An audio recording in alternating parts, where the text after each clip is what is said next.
Halo pemirsa setia, selamat datang di program kesehatan spesial hari ini. Pernahkah Anda merasa lutut nyeri saat naik tangga, punggung pegal tiap pagi, atau sulit meluruskan lengan saat mengangkat barang?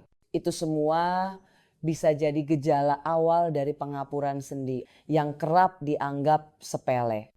Hari ini kita akan kupas tuntas penyebab, dampak, dan solusi menjaga sendi tetap sehat hingga usia lanjut. Lebih dari 70% orang usia di atas 40 tahun di Indonesia mengalami masalah sendi, namun hanya sebagian kecil yang memeriksakan diri sejak awal. Banyak yang menganggap nyeri sendi sebagai hal wajar kerana faktor usia.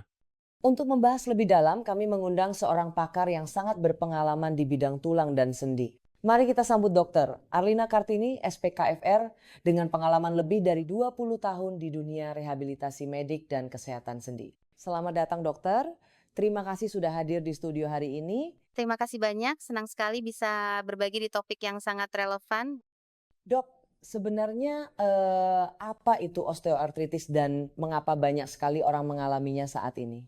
Osteoartritis adalah kondisi di mana lapisan tulang rawan di sendi mengalami penipisan atau kerusakan. Akibatnya, tulang bergesekan langsung satu sama lain dan menimbulkan rasa sakit, peradangan, serta keterbatasan gerak. Penyebabnya bisa bermacam-macam, usia, kelebihan berat badan, cedera berulang, hingga gaya hidup yang tidak aktif. Yang perlu digarisbawahi, tulang rawan tidak memiliki pembuluh darah sehingga proses penyembuhannya sangat lambat, bahkan nyaris tidak bisa pulih sendiri. Kami sering menangani pasien yang menganggap nyeri lutut sebagai hal kecil, lalu datang ke rumah sakit saat sendinya sudah membengkak, bengkok, dan harus operasi penggantian sendi. Bagian yang paling sering terdampak adalah lutut, pinggang, dan pergelangan tangan. Pada wanita, terutama pasca menopause, risiko meningkat karena perubahan hormon yang mempercepat keropos tulang. Yang juga jadi masalah adalah penggunaan obat pereda nyeri jangka panjang. Bukannya menyembuhkan, justru bisa merusak lambung dan hati jika digunakan tanpa pengawasan medis. Osteoartritis bukan sekadar rasa sakit, tapi bisa merampas kualitas hidup dan kemandirian seseorang. Apa saja ciri-ciri awalnya dok? Biasanya pasien merasa kaku di pagi hari, nyeri saat bergerak, dan terdengar suara krek atau gesek saat sendi digerakkan. Kalau begitu, kapan waktu yang tepat untuk mulai penanganan? Segera setelah muncul gejala, penanganan di tahap awal bisa mencegah kerusakan lanjut dan meningkatkan peluang pemulihan hingga 80%. Yang penting adalah kombinasi pengobatan, olahraga, nutrisi, dan dukungan keluarga. Tapi masih banyak yang berpikir, maklum sudah tua ya pasti sakit. Itu bagaimana menurut dok? Itu anggapan keliru. Usia memang faktor risiko, tapi bukan alasan untuk pasrah. Sendi bisa tetap sehat sampai usia lanjut asalkan dijaga sejak dini. Dan tidak semua orang tua pasti sakit sendi, tergantung pola hidup dan perawatan. Terima kasih dokter, sangat mencerahkan. Untuk memberikan gambaran lebih nyata, mari kita simak kisah nyata pasien pemulihan sendi di rumah sakit berikut ini. Pasien yang sedang Anda lihat ini adalah Bapak Yusuf, 68 tahun. Beliau mengalami kecelakaan kecil di rumah yang berujung besar, jatuh di kamar mandi dan mengalami cedera lutut yang cukup parah. Sejak saat itu, Bapak Yusuf tidak lagi bisa berdiri sendiri dan membutuhkan bantuan untuk aktivitas dasar sehari-hari. Saat pertama kali datang ke rumah sakit, kondisi otot-otot di sekitar lutut beliau sangat lemah. Langkah pertama yang kami lakukan adalah evaluasi menyeluruh dari kondisi sendi, otot, dan kestabilan tubuh beliau. Kami melakukan pemeriksaan röntgen dan MRI untuk melihat sejauh mana kerusakan yang terjadi. Terapi dimulai dengan latihan dasar, kontraksi statis otot paha, latihan duduk dari posisi berbaring, dan peregangan ringan untuk menjaga fleksibilitas sendi. Seiring berjalannya waktu, program ditingkatkan menjadi terapi berdiri, berjalan dengan alat bantu, latihan tangga, dan latihan keseimbangan di atas matras khusus. Tidak hanya itu, pendekatan kami bersifat menyeluruh.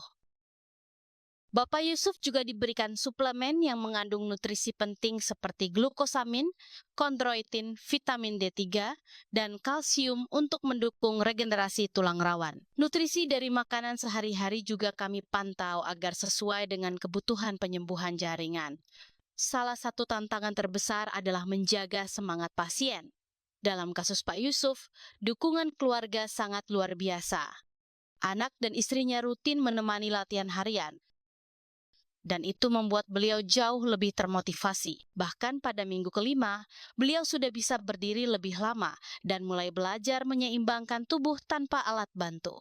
Kami juga melakukan terapi elektro dan pemanasan lokal untuk mengurangi peradangan di area sendi. Kombinasi antara terapi aktif dan pasif inilah yang mempercepat proses pemulihan. Sekarang, setelah hampir 2 bulan, Pak Yusuf sudah bisa berjalan dari kamar ke ruang terapi tanpa bantuan. Masih perlu pengawasan, tapi kemajuan ini sangat signifikan. Lebih dari itu, beliau mendapatkan kembali rasa percaya diri dan kemandirian yang sempat hilang. Dari kasus ini, kita belajar bahwa pemulihan sendi bukan hal mustahil, tapi butuh waktu, dedikasi, pendampingan profesional, dan komitmen dari pasien sendiri. Semakin cepat dimulai, semakin besar peluang untuk kembali bergerak bebas seperti sedia kala. Sebuah kisah yang menyentuh dan inspiratif, bukan begitu? Namun sekaligus memancing pertanyaan, mengapa ada yang pulih cepat, sementara yang lain berbulan-bulan masih bergantung? Apakah efektivitas pengobatan hanya tergantung pada dokter atau juga sangat dipengaruhi oleh kondisi fisik dan kebiasaan masing-masing? Untuk menjelaskan hal ini lebih dalam, saya persilakan Dr. Arlina memberikan penjelasan. Betul sekali. Keberhasilan pemulihan sangat bergantung pada beberapa faktor, terutama kondisi tubuh pasien waktu deteksi cedera dan perawatan awal yang tepat. Tidak selalu obat menjadi solusi utama, terutama bagi pasien lanjut usia. Sejak tanda awal seperti nyeri ringan dan kekakuan pagi hari muncul jika ditangani segera, sendi punya peluang untuk pulih. Terlambat sedikit saja bisa saja kesempatan untuk bergerak normal hilang. Kalau sudah ada kerusakan ringan, apa langkah yang tepat? Saat itu perlu kombinasi 3 hal, fisioterapi ringan, perbaikan postur aktivitas harian, dan suplemen nutrisi untuk regenerasi tulang rawan. Nutrisi apa yang dimaksud, Dok? Misalnya kolagen tipe 2, kalsium, vitamin D3, omega 3, dan beberapa herbal seperti tongkat ali, Eurycoma, Eukomia, serta Asiatic Pennywort. Banyak orang ketika mendengar kata herbal langsung berpikir bahwa efeknya akan sangat lambat, tidak jelas, atau hanya bersifat sebagai suplemen tambahan. Namun belakangan ini semakin banyak yang membicarakan bahwa ada produk berbahan alami yang memiliki efektivitas setara dengan obat kimia, bahkan lebih aman. Dokter bisa menjelaskan lebih lanjut agar pasien memahami secara benar mengenai efektivitas sebenarnya dari senyawa-senyawa alami ini? Itu salah kaprah yang umum. Faktanya, banyak senyawa herbal telah dieksplorasi secara ilmiah. Contohnya, Angelica meningkatkan sirkulasi, Eukomia memperkuat densitas tulang, tongkat ali potensial mendukung regenerasi tulang rawan. Dengan dosis tepat, waktu yang cukup, dan sesuai kondisi efektivitas herbal bisa sebanding dengan obat konvensional di tahap ringan. Yang krusial adalah konsistensi. Pemulihan sendi bukan instan, biasanya memerlukan 2-3 bulan tanpa jeda. Selain itu, produk berkualitas distandarisasi dosis dilengkapi studi klinis. Oleh karenanya, pasien tidak disarankan membeli produk murah tak jelas.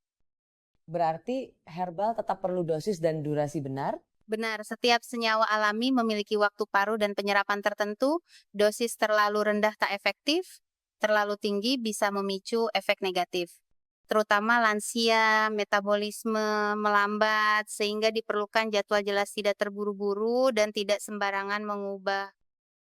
Terima kasih Dr. Arlina atas penjelasan yang ilmiah dan sangat informatif untuk sudut pandang praktik di lapangan. Mari kita sambut Dr. Senior Dr. Dimas Putra. Dr. Dimas adalah salah satu ahli top di bidang rehabilitasi dengan pengalaman lebih dari 30 tahun membantu pasien pasca cedera. Menariknya, beliau juga dikenal sangat empatik dan mampu memberikan motivasi positif. Salam sehat untuk semua dan terima kasih MC Cantik. Saya merasa terhormat hadir di sini. Semoga pengalaman saya bermanfaat untuk semuanya. Terima kasih dokter. Banyak yang bertanya, mengapa pada usia lanjut ada yang masih aktif naik tangga dengan gesit, sementara ada yang baru 45 sudah keluhkan nyeri punggung atau sendi? Faktor apa yang menentukan perbedaan tersebut? Dan apakah ada cara agar semua bisa menjaga performa seperti dokter impikan? Kami telah mendampingi banyak pasien lanjut usia dan setiap foto yang Anda lihat di layar merekam kisah pribadi. Dari kakek yang tidak bisa mengangkat kakinya dari tempat tidur hingga nenek yang takut takkan pernah bisa menggendong cucu lagi. Setiap momen menyimpan perjalanan penuh emosi di mana ilmu kedokteran, ketekunan, dan keyakinan bersatu. Saya selalu mengatakan kepada pasien saya bahwa sendi tidak menua karena usia, tetapi karena Anda membiarkannya tanpa perawatan. Ada pasien berusia 75 tahun yang masih bisa bermain bulu tangkis bersama cucunya karena mereka secara aktif bergerak, makan sehat, dan tidak melewatkan tanda-tanda awal penyakit sendi. Kita sering lupa betapa pentingnya sendi kecil. Semua perhatian tercurah pada lutut atau tulang belakang, tetapi kita abai pada pergelangan tangan atau kaki sampai rasa sakit membuat Anda sulit membuka tutup botol atau menuruni anak tangga. Menurut saya, protokol pemulihan yang efektif selalu menggabungkan 3 elemen: gerakan yang tepat, nutrisi khusus, dan terapi seluler pendukung. Gerakan yang benar bukan berarti harus gym atau berlari, namun cukup dengan jalan kaki ringan, yoga, atau fisioterapi sederhana di rumah. Yang penting adalah konsistensi. Dalam hal nutrisi, kami menekankan suplementasi zat penting, kolagen tipe 2 untuk regenerasi tulang rawan, kalsium untuk menjaga kepadatan tulang, vitamin D3 untuk mendukung penyerapan kalsium. Selain itu, herbal seperti Angelica sinensis, Eukomia, dan lempung juga terbukti efektif dalam membantu meredakan nyeri, antiinflamasi, dan meningkatkan fleksibilitas sendi. Catatan penting, pasien lansia biasanya menggunakan banyak obat. Jadi saat menambahkan herbal, kami memilih yang berbasis bahan alami, minim interaksi, dan aman untuk penggunaan jangka panjang. Ini adalah cara merawat sendi secara berkelanjutan, bukan sekadar solusi instan. Dan akhirnya, faktor terpenting, mental atau semangat hidup.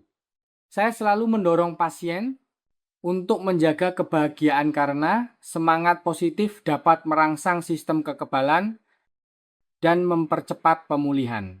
Jangan pernah meremehkan kekuatan senyum di pagi hari atau dukungan dari anak cucu. Mungkin itu tidak terlihat di hasil X-ray, tapi bisa mempercepat proses pemulihan. Saya telah menyaksikan banyak mukjizat bukan berkat obat ajaib, tetapi berkat keyakinan, ilmu pengetahuan, dan pendampingan yang tepat pada saat yang tepat. Dr. Arlina, kita telah mendengar sudut pandang dari Dr. Dimas tentang pentingnya nutrisi.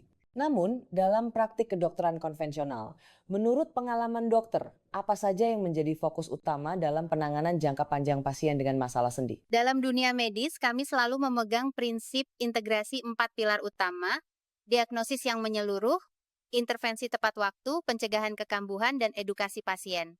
Khusus untuk masalah sendi dan tulang, hanya dengan mendeteksi lebih awal gejala seperti sendi kering, kaku di pagi hari, atau nyeri saat berjalan, kita sudah bisa mencegah penyakit berkembang lebih jauh. Saya setuju sekali dengan Dr. Arlina.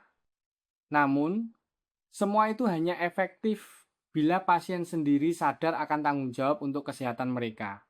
Banyak orang hanya sembuh karena tekanan keluarga, bukan karena benar-benar ingin berubah. Sebaliknya, ada pasien yang konsisten berolahraga dan menjaga pola makan itu yang membuat perbedaan besar.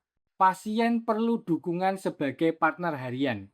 Mereka tidak butuh hal rumit, cukup bisa naik turun tangga tanpa rasa sakit, bebas belanja sendiri, atau bisa sujud saat beribadah tanpa kesakitan. Itulah kebahagiaan. Karena itu, kami sangat menghargai solusi herbal yang aman, efektif, dan mudah dipakai seperti Joint Light, karena membawa harapan nyata bagi banyak orang. Sangat dekat di hati dan penuh makna ya. Selanjutnya kita akan melihat cuplikan pendek dari pengguna Joint Light. Ini adalah salah satu dari ribuan kisah yang menginspirasi. Bahwa dengan memilih solusi tepat, Anda masih bisa menjalani hidup yang aktif di segala usia. Saya Ibu Ratna, 61 tahun dulu sering sakit punggung dan susah berdiri. Tapi sejak pakai Joint Light, saya jadi lebih lentur dan aktivitas seperti menyapu dan membersihkan rumah terasa lebih ringan. Dr. Arlina, apa keunggulan Joint Light dalam mendukung kesehatan sendi dibandingkan solusi lain di pasaran? Keunggulan utama Joint Light adalah formulasi herbal yang telah diteliti secara mendalam seperti Sonchus arvensis, Zingiber officinale rhizoma, Sida rombifolia herba, yang secara alami membantu meredakan nyeri dan peradangan tanpa merusak lambung seperti beberapa obat pereda nyeri kimia. Selain itu, Joint Light juga membantu regenerasi tulang rawan dan meningkatkan pelumasan sendi. Hal yang sangat penting bagi lansia. Betul sekali. Saya ingin menambahkan bahwa Joint Light sangat baik untuk memulihkan mobilitas. Saya pernah memiliki pasien yang setelah 2 bulan menggunakan Joint Light bisa naik tangga sendiri. Sebelumnya, mereka harus menghindar karena sangat sakit. Menggunakan Joint Light sambil melakukan olahraga ringan seperti berjalan kaki atau yoga adalah kombinasi sangat efektif. Apakah Joint Light cocok untuk pasien dengan diabetes atau hipertensi? Sangat cocok, karena ini produk herbal tanpa stimulan hipertensi atau efek pada gula darah. Bahkan, beberapa bahan mendukung sirkulasi darah. Tetapi saya tetap menyarankan pasien untuk konsultasi dokter jika sedang minum obat lain. Jika hanya boleh menyampaikan satu pesan kepada orang-orang yang terus menderita nyeri sendi setiap hari, apa yang ingin dokter katakan? Jangan terus menahan rasa sakit. Jangan tunggu sampai sendi Anda berbunyi krek-krek, baru mulai berpikir untuk berobat.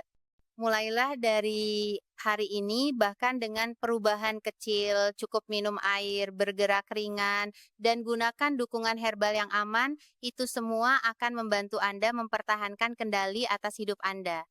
Saat Anda bisa melangkah tanpa nyeri, bermain dengan cucu tanpa takut nyeri datang menyerang, itulah momen di mana Anda benar-benar merasakan hidup ini masih penuh hal indah yang patut dinikmati. Dan yang terpenting dari semuanya, Anda layak untuk hidup tanpa rasa sakit. Saya ingin berbagi kisah lucu. Ada pasien pria yang setiap kali sholat sambil sujud dia mengerutkan muka karena sakit. Saat saya tanya, kenapa tetap sabar? Dia jawab, kalau tidak sujud, namanya bukan salat. Lalu saya bilang, coba pakai Joint Light biar tetap bisa sujud sambil tersenyum. Setelah sebulan, dia kembali dengan wajah ceria. Dok, sekarang saya sujud 3 kali berturut-turut. Kami tertawa bersama. Namun setelah tawa, yang tersisa adalah kebenaran. Obat yang baik belum cukup namaun, dibutuhkan keyakinan, ketekunan, dan pendampingan yang tepat. Saya selalu bilang kepada pasien, tak ada yang peduli. Akan sendi Anda lebih baik daripada diri Anda sendiri. Dan jika Anda memilih Joint Light, itu bukan sekedar suplemen, itu adalah janji untuk merawat kesehatan diri Anda. Terima kasih kepada dua dokter atas diskusi penuh inspirasi ini. Sampai jumpa di program selanjutnya. Bye.